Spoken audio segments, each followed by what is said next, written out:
Det er en blæsende morgen den 4. oktober 1710. På Køge Havn er der stor aktivitet, for store dele af den danske flåde ligger for anker ude i Køge Bugt. Mange af skibene er hårdt medtaget efter at have sejlet gennem stormvejr, og mandskabet er svækket af sygdom.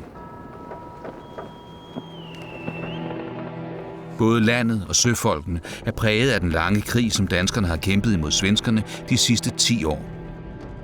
Men for et øjeblik sænker man paraderne.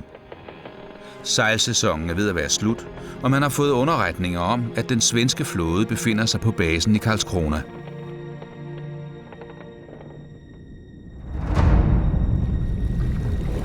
Men underretningerne, som chefen for den danske flåde, generaladmiral Gyldenløve, har stolet på, viser sig at være falske. Og da man får øje på de svenske krigsskibe, er danskerne helt uforberedt. Kommandøren på det danske linjeskib Dannebrog, Ivar Huitfeldt, er som den eneste i stand til at holde svenskerne på afstand, så resten af flåden kan gøre sig klar til kamp. Men prisen er høj.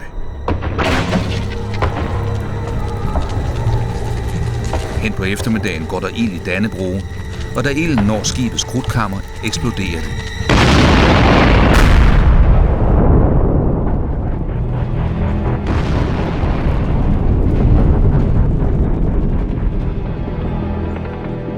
Eksplosionen er så kraftig, at flere vinduer blæser ind i Køge, og de knap 600 søfolk ombord er chanceløse.